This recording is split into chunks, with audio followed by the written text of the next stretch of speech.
Mesdames, Messieurs, bonsoir, bienvenue. Dans cette édition du 14 février, nous reviendrons sur ce drame survenu en Suisse vendredi dernier.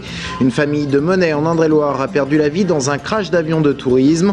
Le père de famille, Arnaud Larose, était gendarme au peloton autoroutier de Monnet et ancien pilote motocycliste de haut niveau. Sa femme et ses enfants ont également péri dans l'accident.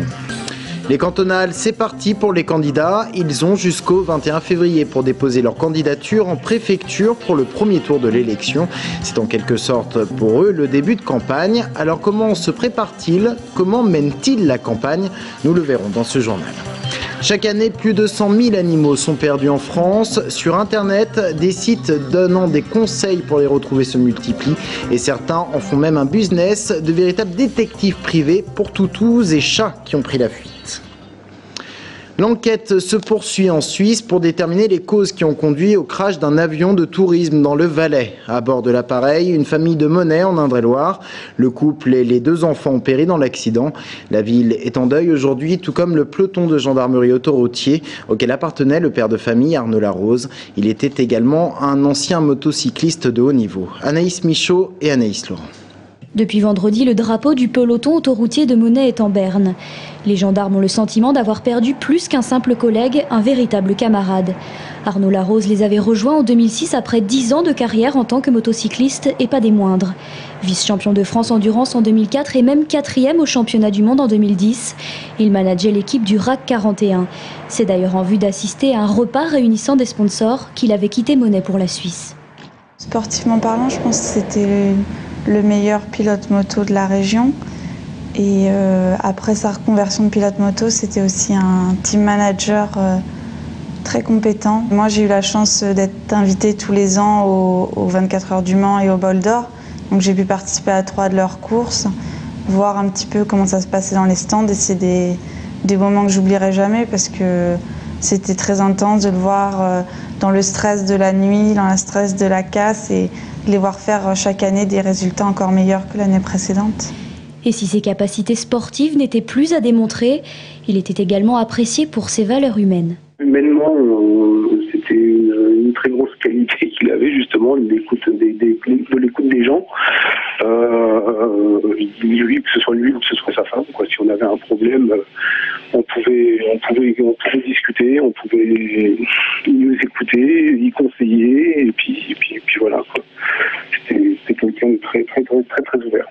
Et pour honorer sa mémoire, quoi de mieux pour le RAC 41 que de monter sur le podium au prochain championnat du monde d'endurance et ainsi de réaliser le rêve de son team manager.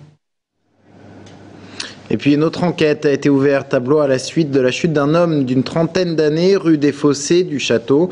Il serait tombé depuis le belvédère des Lys. L'enquête doit déterminer si la chute s'est produite de façon accidentelle ou volontaire. C'est en quelque sorte le coup d'envoi de la campagne des cantonales. Depuis aujourd'hui jusqu'au 21 février, les candidats doivent déposer en préfecture leur candidature pour le premier tour de l'élection. Objectif dorénavant, convaincre les électeurs. Alors comment s'amorce cette campagne électorale? Certains ont décidé de rester traditionnels, d'autres ont choisi d'inaugurer cette campagne par une course d'endurance. Le parallèle était tout trouvé. Sabrina Meloult. Ce matin, ce n'est pas le traditionnel footing du dimanche, mais bien la course au cantonal qui commence. 2 candidats, Frédéric Thomas, candidat PS pour le canton de Tours-Nord-Est, et Christelle Ferré, candidate UMP pour le canton de Blois 3. Pique-nique en bord de Loire pour le Parti socialiste et discours politique pour l'UMP. Les cantonales sortent le grand jeu. Les campagnes électorales demandent qu'on sorte un peu de la discrétion. On est obligé justement de faire un peu ces choses qui sortent de l'ordinaire pour attirer l'attention. 2 partis, 2 ambiances différentes, mais un point commun. Les candidats peuvent compter sur le soutien de leurs alliés. Aujourd'hui, le Parti socialiste pèse lourd évidemment à Blois. Il détient la ville, il détient la présidence de l'agglomération et donc 4 cantons sur 5. Je crois qu'il est temps que notre électorat se réveille et montre qu'ils ont envie d'un rééquilibrage. Un rééquilibrage pour les uns et un ancrage plus profond pour les autres. J'ai décidé bien évidemment de venir soutenir les candidats socialistes au cantonal, peut-être plus particulièrement ceux d'ailleurs de ma circonscription et comme vous le savez, aux prochaines échéances, ce canton de Tourneresse va basculer de la deuxième circonscription vers la première circonscription dont je suis l'élu. Donc forcément je m'y intéresse. En bord de Loire, l'ambiance est à la bonne franquette, mais on n'oublie pas son programme politique. On a la chance d'être dans un canton où il y a beaucoup de projets, notamment un des projets phares qui est l'arrivée du tramway, des équipements publics d'envergure. On a un gymnase qui se termine, on va construire un espace petite enfance. Internet haut débit n'arrive pas partout, la sécurité décline. Les rues se dégradent. À l'UMP, l'ambiance est plus politique. Christelle Ferré inaugure sa permanence, mais surtout le lieu de ses prochains rendez-vous avec ses électeurs. Ce sera le local de ma permanence que je mettrai à disposition des habitants pour qu'ils puissent me rencontrer, pour leur expliquer qu'est-ce que le Conseil général, à quoi ça sert. Et donc ils pourraient venir me voir directement à la permanence pour qu'on discute ensemble et pouvoir avancer dans leurs projets.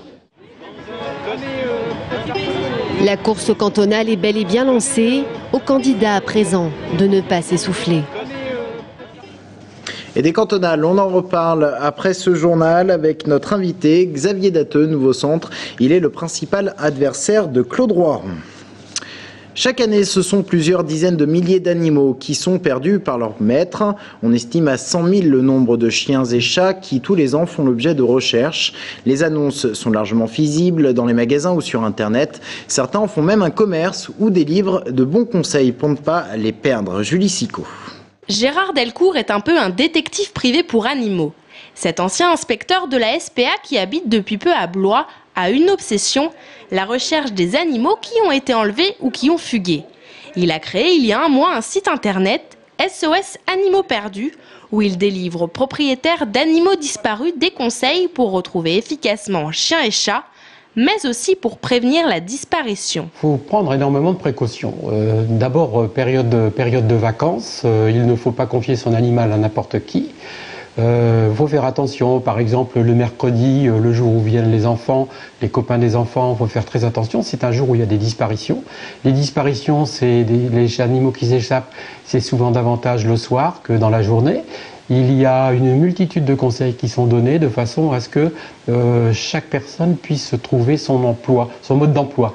Et si votre animal a tout de même eu l'esprit voyageur, à Tours et dans 7 communes environnantes, 9 agents municipaux du poste de désinfection effectuent des patrouilles pour ramasser les animaux errants. Plus de 1000 bêtes sont retrouvées chaque année, dont 550 chiens et chats.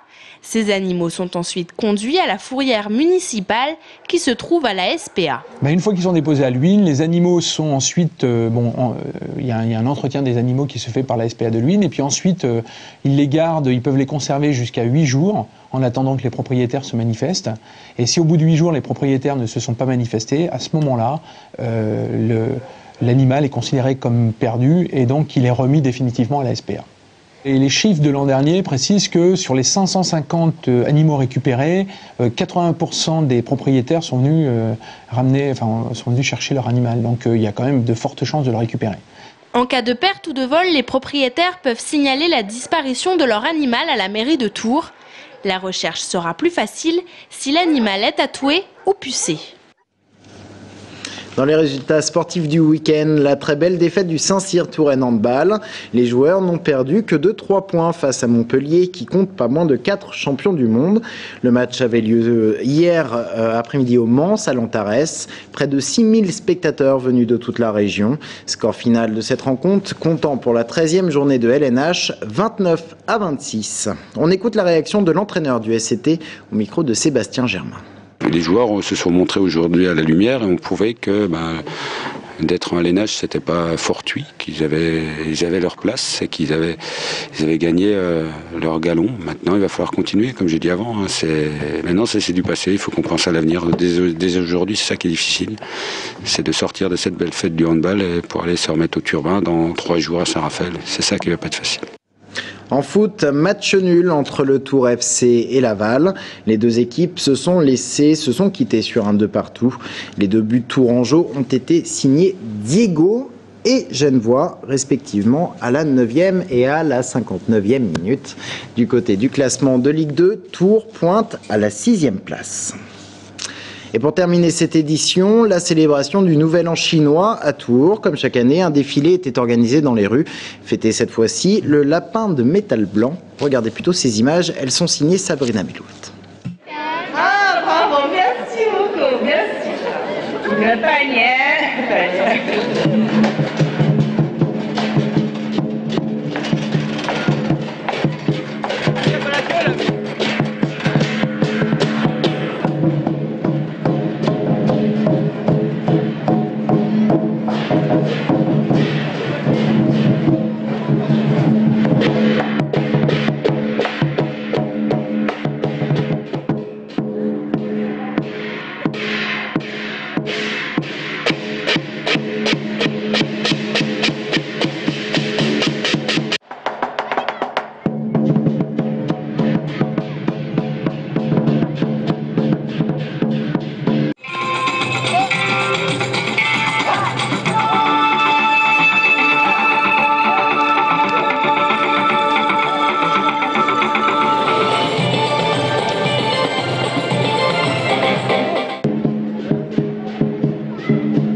Et c'est ainsi que s'achève cette édition. Merci de l'avoir suivi. Dans un instant, on reparle des cantonales. Xavier Datteux est notre invité. Il est le principal opposant à Claude Roiron dans le cadre de l'élection. À tout de suite.